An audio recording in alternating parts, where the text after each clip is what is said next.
Aujourd'hui, c'est la Saint-Valentin, mais savez-vous que près de la moitié des roses que vous offrirez à cette occasion viennent du Kenya, et plus précisément des hauts plateaux du centre du pays, une région livrée aux violences depuis les élections contestées du 27 décembre dernier. Les fermes horticoles ont subi ces dernières semaines un véritable nettoyage ethnique. Reportage sur place pour la RTBF de Nicolas Hénin et Claude Adrien Demain. Les voilà, les roses de la Saint-Valentin. 70 millions de tiges sortent chaque année de cette exploitation et s'envolent vers l'Europe.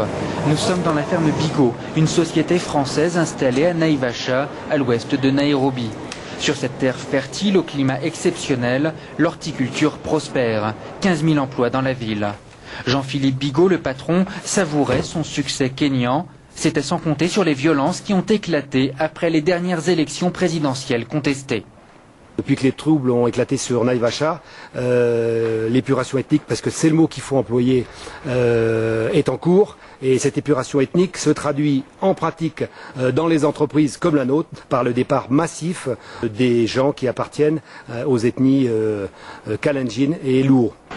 250 employés environ sur le millier qui travaillent ici appartiennent aux ethnies visées. Ils ont démissionné et en attendant, ils vont se réfugier à la prison de la ville.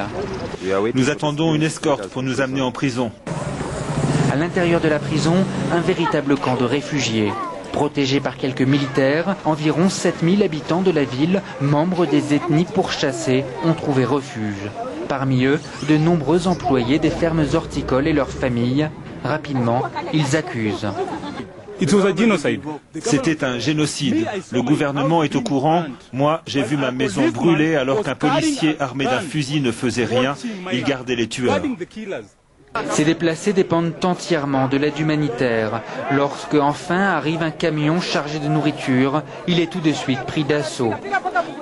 Devant le dispensaire, d'autres montrent leurs blessures, coups de machette ou de matraque. Dans la vallée des fleurs de Naivasha, les rancunes ont pris le dessus.